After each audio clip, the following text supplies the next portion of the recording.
Good afternoon, everyone. My name is Himani Sabharwal, and I'll be talking today on the Pact of the Future and Gender Equality in Science.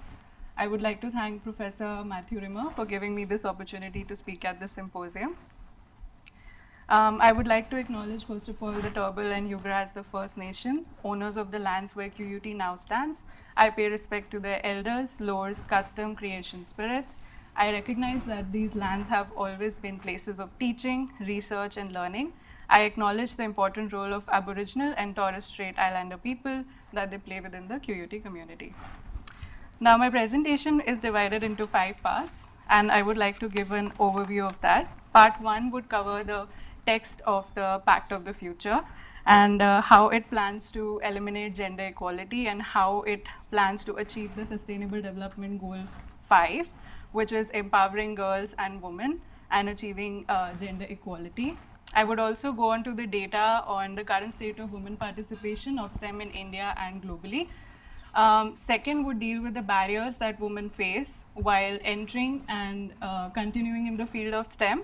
And I would also talk about their data that exists on their application in intellectual property rights, such as patents. The third part and the fourth part would deal with the Australian and Indian initiatives to bridge the gender gap, respectively. And part 5 would conclude with the suggestions and best practices.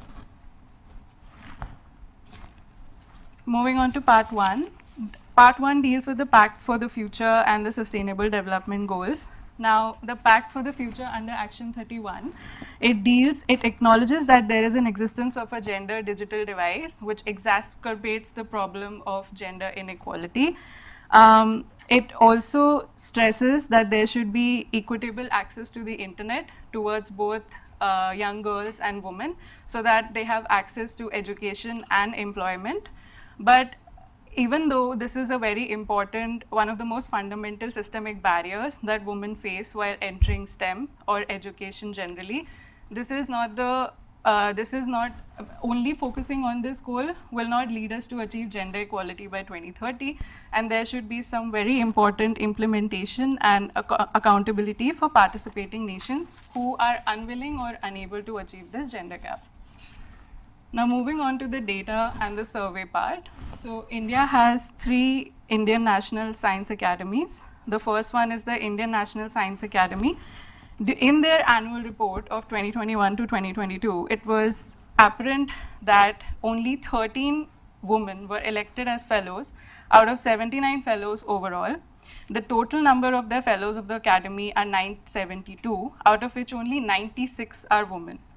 Total number of women young scientists were just 17, and the overall young scientists are 76 in the year of 2021 to 2022. These statistics are really telling because they help us understand that there exists a gender inequality in the representation of women in the state of fellowships. Young women are also very underrepresented as scientists in the field of maths, physics, and engineering. Moving on to the next Indian Academy of Sciences, which is situated in Bangalore. Out of the 1,137 fellows of the Indian Academy of Sciences, only 115 are women, and that constitutes only 10% of the overall fellowships in their latest annual report. Women fellows are maximum in the field of medicine and least in the field of engineering and technology. Data for women fellows in STEM was not readily available for the National Academy of Sciences. It is very important to understand the dynamics of women representation as in when they start from the undergraduate degrees in comparison to men and how they proceed towards the postgraduate and PhD degrees. So the orange bar is representative of the engineering and technology fields, and the green one is representative of the biological sciences. So it is very apparent that women from the undergraduate courses itself enroll in very less numbers than men, and this gap keeps increasing in the postgraduate degrees, and ultimately a very few PhD female candidates graduate from their degree.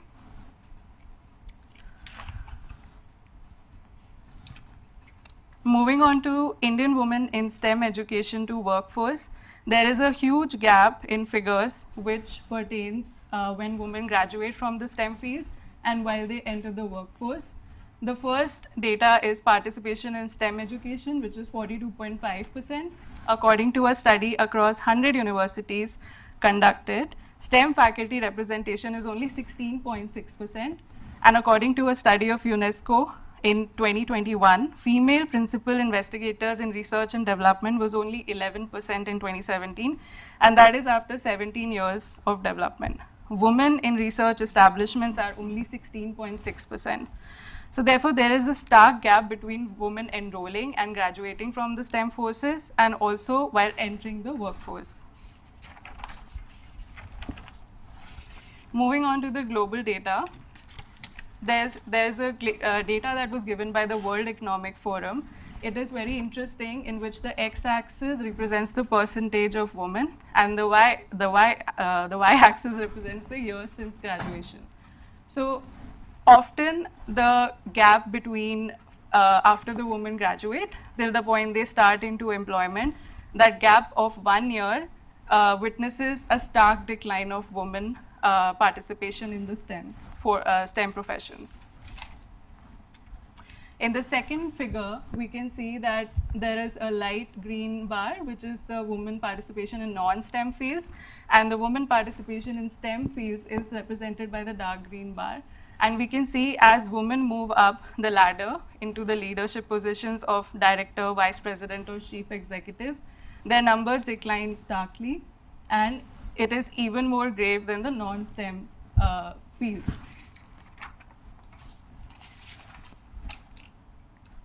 The point of all this data is to share trends in both India and globally.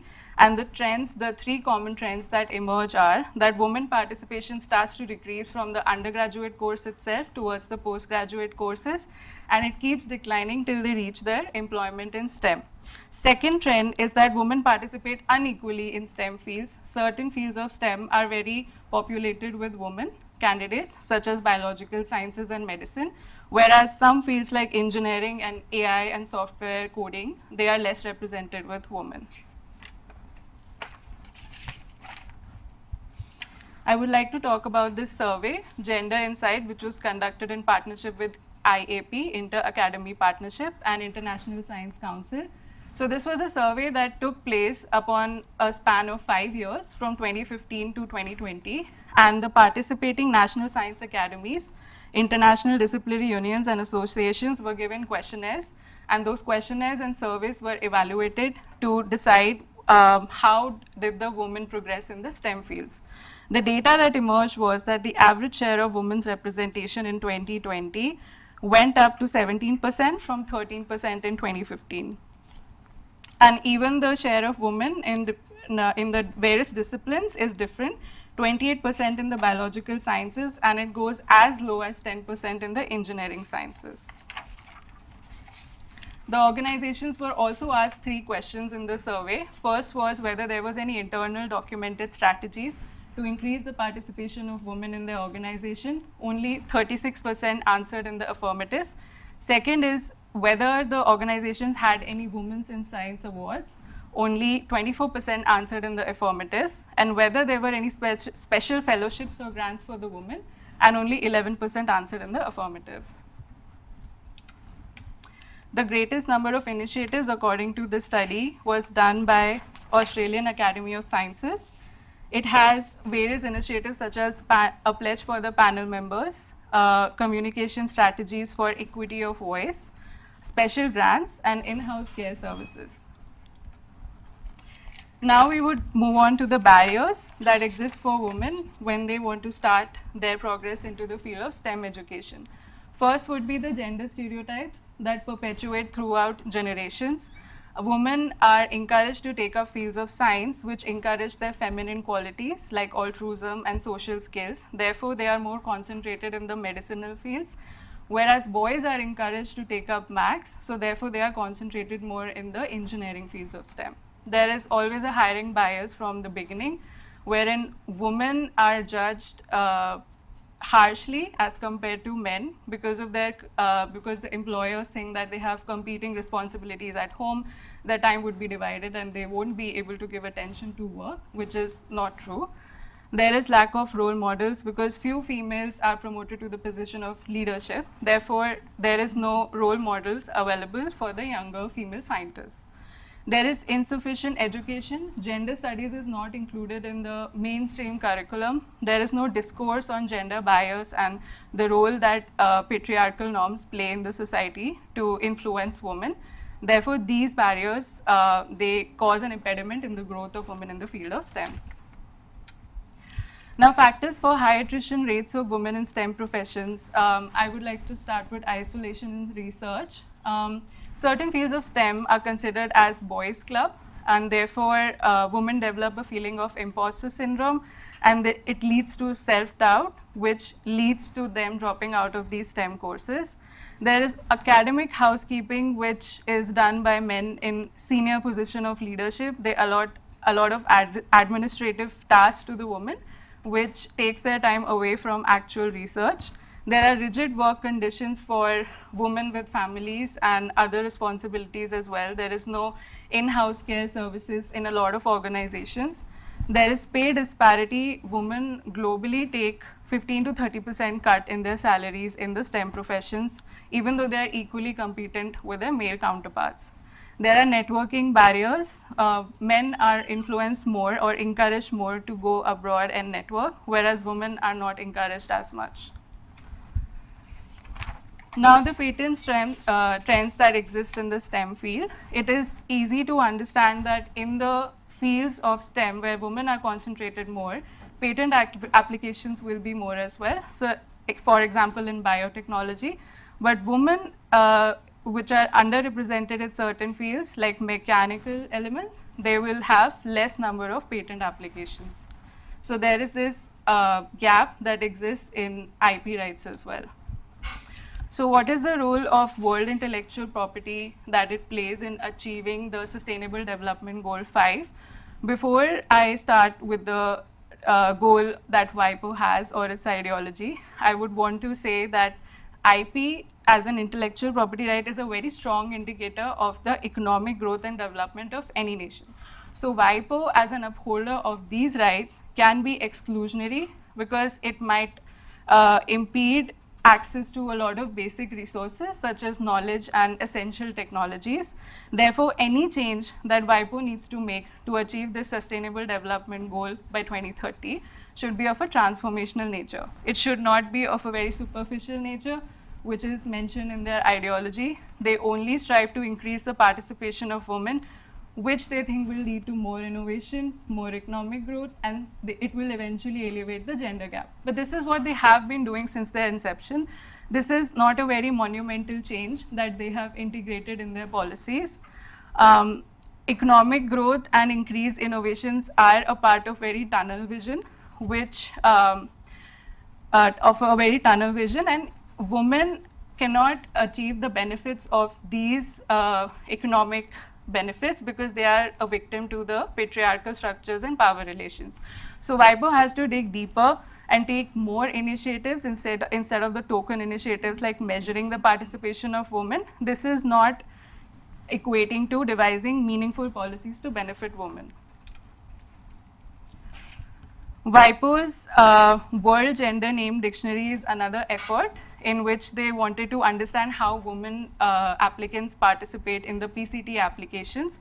Before this, applicants were not divided into male and female. It was gender neutral. But after this initiative, it was observed that percentage of PCT applications with women inventors in 2015 was only 24% in Canada, 25% in the G7 countries, and 29% in the global countries, global world. Percentage of women inventors in Australia went up from 4% in 1980 to 25% in 2021. But this increase in the application is not equal to success because not all the patent applications are granted. Due to this initiative, there was a new issue that arrived, that was examiner bias. Female innovators in the US felt that they were not being granted patents in equal amount as their male counterparts. And even though when they were granted the patents, only fewer claims were accepted, so their patents were very narrow. In Australia, it was found that the likelihood of receiving a patent increases when a male member or their name is added in the team, whereas it is not such a case when a female inventor is added in the team. Moving on to the Australian initiatives that they have taken to bridge the gender gap. There are three very important initiatives. First one is the National STEM Equity Monitor, in which they measure the progress of women and young females from the stage of undergraduate degree in STEM and towards their participation in postgraduate and PhD degrees till they reach the employment level. Okay. And the second is NHMRC investigator grants, which provides equal amount of grants, equal in number, to both men and female in leadership positions. The SAGE recommendations are to the ARC body, which is the Australian Research Council, and they suggested that research bodies which exhibit meaningful strategies on reducing gender discrimination and achieving gender equality should be awarded the grants. Pathway to Diversity STEM Review also had 11 important recommendations, but these are very similar to the ones that I've already talked about. QUT has also innovative gender equality initiatives in STEM. First one is Women in STEM. It is aimed at promoting the participation of women in this field of STEM, which is by a number of initiatives like writing retreats, leadership shadowing, deputizing, and career mentoring. And the second is the Gender Action Equity Plan, which addresses the underrepresentation of women and gender diverse individuals. India also has great initiatives for decreasing the gender gap at work. First is the Gati initiative, which is in partnership with the Department of Science and Technology. It also has British Council as its partner. So in its pilot project in 2021, the participating universities were distributed all over India, and they had to fill a self-assessment form in which they had to detail their internal policies pertaining to removal of gender gap in the field of STEM. Now, these policies are then evaluated by the peer review body by their criteria-based metric. The peer review body would give some suggestions which, when implemented by these bodies, they would be given a Gati award and accredited with the same. The next better initiative is Women Scientist Scheme by Department of Science and Technology. This is aimed for women who have taken a break from their employment and want to join back the workforce. There are 3 levels: A, B, and C. The A is for research funding in frontier sciences like engineering and mechanical. The second one is for solving societal challenges using science and technology. The third one trains women in intellectual property rights so that they can seek employment or be self-employed. Concluding suggestions. Even though the Pact for the Future in their texts do not go into detail about how to implement all these measures to achieve gender equality and the Sustainable Development Goal, there are certain practices which can be followed by the nations to reach this goal earlier. And the first one would be introducing STEM Equity Monitor, which is a great initiative by Australia. It should be followed by all the nations. This equity monitor should be updated regularly and audited by individual bodies so that the policies that the government would make would be targeting these numbers. There should be inclusivity, that is trans, non-binary people's perspectives should also be included in the policies, which will make them more holistic. There should be equal pay and grants for both men and women of equal competency. Women should be encouraged in subjects in which they are non-dominant, like engineering and technology, AI, etc. And flexible policies like the Women Scientist Scheme should be adopted by nations to retain women while in their employment. Accountability is also crucial at both the international and national level, with independent bodies auditing the policies and their reported success. Thank you.